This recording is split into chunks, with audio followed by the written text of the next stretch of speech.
اللہ تبارک و تعالی یا ایہا النبی قل لازواجک و بناتک و نساء المؤمنین یدنین علیہن من جلابیبہن ذالک ادنی ان یعرفن فلا یؤذین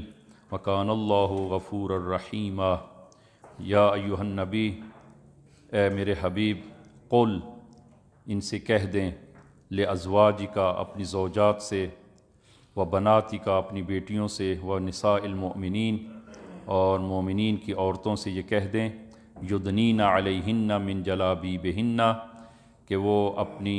چادریں تھوڑی نیچے کر لیں، ذالک ادنی ان یعرفن، اور یہ امر ان کی شناخت کے لیے احتیاط کے قریب تر ہوگا، فلا یؤذین، اور کوئی انہیں اذیت نہ دے گا، وکان اللہ غفور الرحیم، اور اللہ بڑا معاف کرنے والا اور مہربان ہے۔ عزیزاً، یہ سورہ حکم باقی ہے، ہم بھی موظف ہیں اور ہمارا وظیفہ بھی ہے کہ اس حکم الہی کو ہم بیان کرتے چلے آئیں اور واضح طور پر اس حکم الہی کو بیان کریں کہ خداوند عالم نے اپنے حبیب سے فرمایا کہ اپنی زوجات سے، اپنی بیویوں سے، اپنی بیٹیوں سے، اور اسی طرح مومنین کی خواتین سے یہ کہہ دیں کہ وہ اپنے آپ کو چھپائیں، پردے کا خیال کریں اور پردہ کریں، اور یہ مسلمان عورت کے عنوان سے اگر ایسا کریں گی تو یہ مسلمان عورت کے عنوان سے یہ خواتین پہچانی جائیں گی، اور ہوسران اور شہوتران لوگ ان کی اذیت کے در پہ نہیں ہوں گے، اور وہ خواتین محفوظ ہو جائیں گی، اس لیے کہ انہوں نے وہ اپنی عفت کا اور حیا کا وہ لحاظ کیا ہے۔ ایک مخصوص پردہ ہے خواتین کے لیے، اور مردوں کے لیے بھی ایک پردے کا حکم ہے، لیکن اس آیہ مبارکہ میں بطور خاص خواتین کے پردے کے حکم کو خداوند عالم نے واضح طور پر بیان فرمایا کہ بعض لوگ یہ خیال کرتے ہیں کہ شاید وہ پردے کے حوالے سے قرآن میں کوئی صریح وہ آیات نہیں ہیں، تو آج ہم انشاءاللہ وہ قرآن کریم میں دو واضح طور پر آیات کے جس میں خداوند عالم نے خواتین کے پردے کا حکم کیا ہے اور پردے کو واجب قرار دیا ہے، وہ انشاءاللہ بیان کریں گے۔ تو دو قسم کے خواتین کہ جو بد حجاب یا بے حجاب ہیں، تو جو اہل نماز ہیں اور اہل عبادت ہیں، نماز بھی پڑھتی ہیں اور روزہ بھی رکھتی ہیں، قرآن کریم کی تلاوت بھی کرتی ہیں اور دین کے ان احکام کو وہ بجا لاتی ہیں، لیکن پردے کے حوالے سے وہ نہایت سست ہیں اور پردے کا خیال نہیں کرتی۔ شاید وہ ایک معاشرتی ماحول سے متاثر ہو کر یا خانوادگی تربیت کی وجہ سے وہ پردے کا خیال نہیں کرتی اور وہ بے حجابی یا بد حجابی کا شکار ہیں۔ یہ ایک گروہ۔ دوسرا گروہ کہ جو بے حجاب اور بے پردہ ہیں لیکن وہ کسی دین کو قبول نہیں کرتی، کہ خدا و رسول و قرآن جو ہے وہ اس کو قبول نہیں کرتی، ایسی خواتین اور ایسے معاشرے کے ساتھ گفتگو کا انداز اور ہے، ان کو کسی اور طرح سے وہ پردے کے حوالے سے ان سے گفتگو وہ کی جاتی ہے۔ لیکن چونکہ ہمارے معاشرے میں وہ سب وہ مسلمان ہیں، مومن ہیں، اور نماز و روزہ و خدا و رسول پر ایمان رکھتے ہیں، لہٰذا ان کے ساتھ گفتگو کا دوسرا انداز ہے کہ بعض لوگ حتیٰ یہ کہتے ہوئے سنا ہے کہ اگر قرآن سے کوئی دلیل لے آئیں تو ہم قبول کریں گے، یا اہل بیت نے کہیں پر فرمایا ہو تو ہم ان کو قبول کریں گے۔ تو عزیزاً، قرآن کریم نے تین قسم کے حجاب کا، تین قسم کے پردے کا حکم دیا ہے، بطور خاص خواتین کو تین قسم کے پردے کا حکم دیا ہے۔ ایک ہے حجاب پوششی، یعنی بدن کا وہ حجاب اور بدن کا پردہ، اور دوسرا ہے حجاب گفتاری، یعنی کلام اور گفتار میں حجاب، اور تیسرا ہے حجاب رفتاری، یعنی انسان اور خصوصاً خواتین کے عمل اور کردار اور ان کے انداز میں چلنے کے، اٹھنے بیٹھنے کے، گفتگو کرنے کے انداز کا پردہ۔ یہ تین قسم جو قرآن نے خواتین کے حوالے سے پردے کا حکم کیا ہے کہ حجاب پوششی یعنی بدن کا حجاب، دوسرا حجاب گفتاری، تیسرا حجاب رفتاری۔ پہلی قسم حجاب پوششی یعنی بدن کا حجاب اور پردہ، کہ ایک آیہ مبارکہ جو آج ہم نے تلاوت کی ہے سورہ احزاب کی آیہ نمبر 59، اور دوسری سورہ نور کی آیہ نمبر 31، جس میں خداوند عالم نے بطور صریح واضح طور پر پردے کا حکم کیا ہے۔ اور اس قدر یہ پردے کا حکم واضح اور روشن ہے، حتیٰ فقہا نے فرمایا ہے اس ضمن میں کہ اگر کوئی خاتون پردے کا انکار کرے، بحث کو جو ہے وہ ملاحظہ فرمائیے گا کہ پردے کا انکار کرے تو اس نے ضروری دین کا انکار کیا ہے، اور وہ دین اسلام سے خارج ہے جو پردے کا انکار کرے۔ لیکن جو خواتین پردے کا انکار نہیں کرتی لیکن پردہ نہیں کرتی، جس طرح کے بہت سارے لوگ ہیں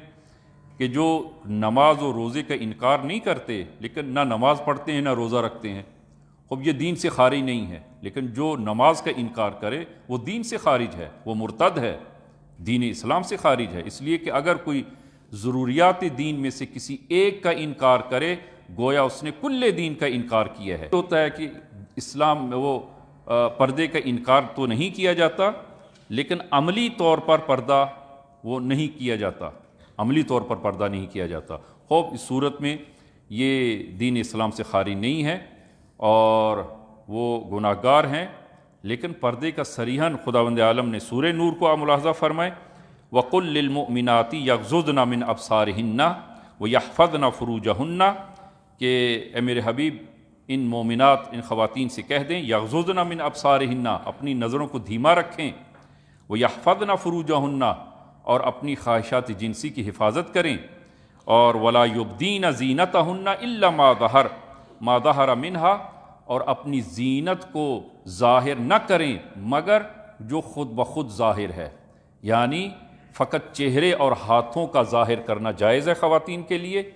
چہرہ اور ہاتھوں کا، اس کے علاوہ پورے بدن کا خواتین پر پردہ کرنا واجب ہے،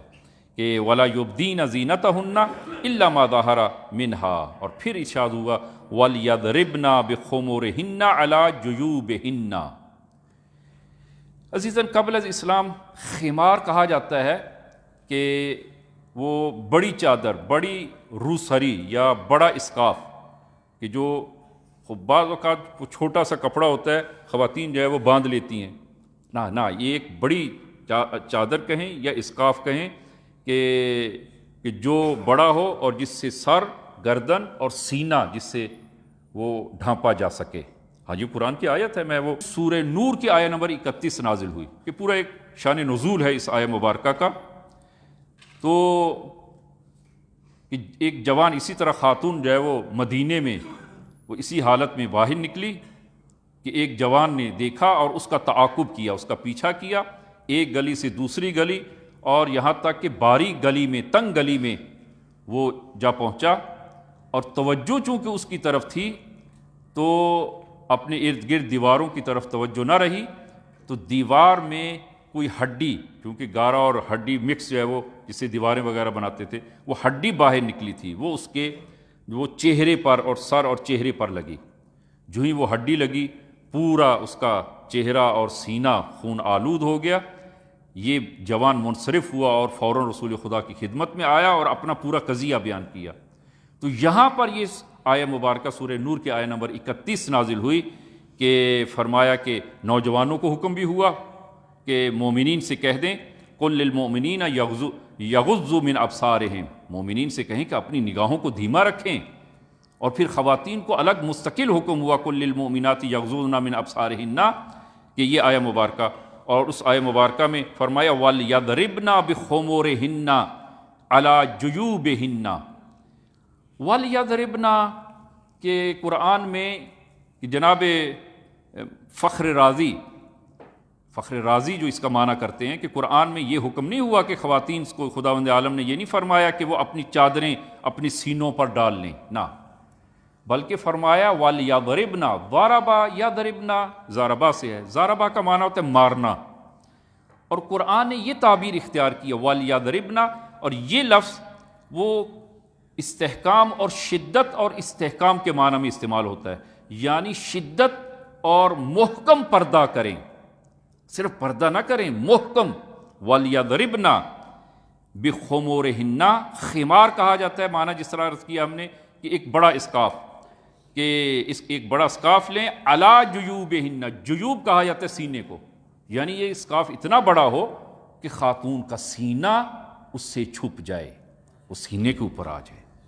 کہ خواتین سے بھی یہ کہہ دیں کہ جب وہ باہر نکلیں تو کیا کریں، یدنینا علیہن من جلابیبہن، جلابیب لغت میں کہا جاتا ہے الثوب الواسع، ایک بڑا کپڑا، الثوب الواسع، ایک بڑے بڑے کپڑے کے ذریعے وہ پردہ کریں، بڑے کپڑے کے ذریعے پردہ کریں۔ لہٰذا کہ ایک جگہ پر قرآن نے وہ جلباب کہا ہے، دوسری جگہ پر قرآن نے یعنی وہ خمار سے اور وہ خمار کے ذریعے جو ہے اس مطلب کو جو ہے وہ بیان کیا، اور پھر فرمایا ذالک ادنی ان یعرفن، اور یہ چیز باعث بنے گی کہ یہ خواتین، مسلمان خواتین پہچانی جائیں۔ جب خاتون اس طرح پردہ کر کے گھر سے نکلے گی تو دیکھنے والا پہچان لے گا یہ وہ مسلمان خاتون ہے، اور یہ ایک آزاد خاتون ہے، ایک با کرامت خاتون ہے، اور با حجاب اور با کردار خاتون ہے، با کردار